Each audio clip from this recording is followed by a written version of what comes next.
பண்ணியிருக்காங்க, நாங்கள் உங்களை ட்ரான்ஸ்ஃபர் பண்ணுறோம்னு சொல்லிட்டு கிட்டத்தட்ட 10 நாளைக்கு மேலே போட்டு நடக்குது கொல்கத்தாவில். ட்ரான்ஸ்ஃபர் பண்ணுறோன்னு சொல்லிட்டு இதை விட பெரிய மருத்துவமனைக்கு ஒரு டீன் அனுப்பிச்சிருக்காங்க, ப்ரொமோட் பண்ணியிருக்காங்க. இனிமேல் நம்ம என்ன பண்ணோம் அப்படின்னா, ஒரு ஹாஸ்பிட்டல் டீன் இருக்கணும் அப்படின்னா, இப்போ வந்துட்டு ஒரு சாதாரண ஒரு காட்டில் ஒரு ஆஸ்பத்திரியில் ஒரு ஜிஹெச்சில் ஒருத்தர் டீனாக இருக்கார் அப்படின்னா, அதோட பெரிய ஆஸ்பத்திரிக்கு போகணும்னு வச்சுக்கோங்களேன், எதுவும் பண்ண வேணாம். அங்கே வர 4 டாக்டர் கற்பழிச்சு கொலை பண்ணிட்டா போதும், மேற்கொண்டு இந்த பெரிய ஜிஹெச்சுக்கே நம்ம டீன் ஆக்கிடுவாங்க. இதனுடைய அடிப்படை என்ன சொல்ல வருது அப்படின்னா, இனிமேல் இருக்க எல்லா டீனும் என்ன பண்ணுவாங்க, இதான் பண்ணுவாங்க. சின்ன சின்ன ஹாஸ்பிட்டலில் டீனாக இருக்கவங்களாம் 4 பொண்ணை கற்பழி போட்டு தள்ளு, பெரிய ஹாஸ்பிட்டல் டீன் ஆயிடலாம் நீ. அதுதான் நம்ம நாட்டினுடைய அரசாங்கத்தினுடைய நிலை நம்மளை வெளிப்படுத்துது.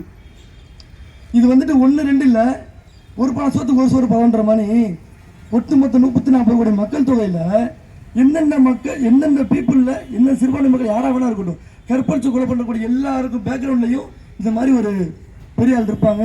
அவங்க எல்லாத்துக்கும் பதவி பிரமாணம் தான் செய்யப்படுறத தவிர பதவியும் போக போகிறது இல்லை, பதவியும் இறக்க மாட்டாங்க, அவங்க அரசும் பண்ண மாட்டாங்க.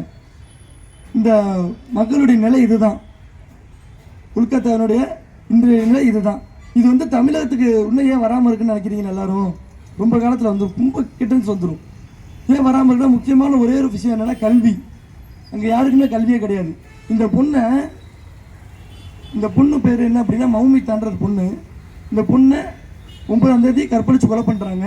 கொலை பண்ணலேருந்து இப்போது புரோனோகிராஃபியில் வந்துட்டு மௌமிதான்ற பேரை போட்டு சர்ச் பண்ண இளைஞர்கள் அதிகமாக இருக்காங்க. வட இந்தியர்கள் எவ்வளோ கொடூரமான கேவலமான ஒரு சித்தாந்தத்தில் ஒரு எண்ணத்தில் இருக்காங்க பாருங்கள். இது எப்படி அவங்கக்கிட்ட வந்து நார்த் இந்தியாவில் ஏன் எல்லாருமே இப்படியே இருக்கானுங்க? எல்லாருமே ஏன் கற்பழிப்பு கொலை எப்போ பார்த்தாலும் பெண்களை இச்சையான பார்வையில் பார்க்குறாங்க அப்படின்னா, யார்கிட்டையுமே கல்வி கிடையாது.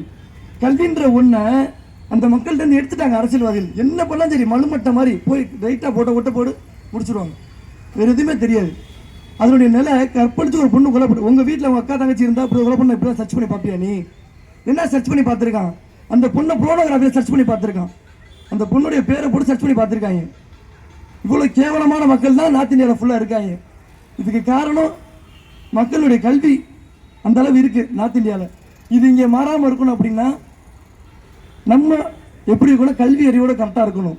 நம்மளும் வந்துட்டு வடக்கன்ஸ் மாதிரி ஆயிடக்கூடாது.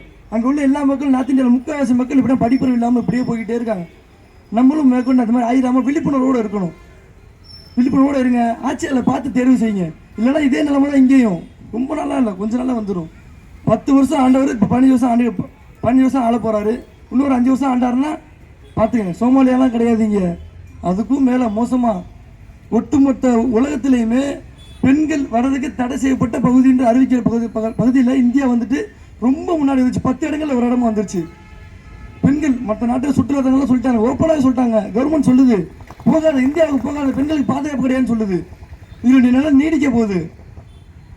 என்ன 10 வருஷம் நீடிச்சிருச்சு, அடுத்த 5 வருஷம் இன்னும் பார்த்துக்கங்க.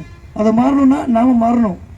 நல்ல ஆட்சியாளர்களை தேர்ந்தெடுப்போம் என்று கூறி வாய்ப்பதற்கு நன்றி கூறி விரும்புகிறேன். வாகர்த்தா மன்னா வெல்கம் டு தி லைவ்.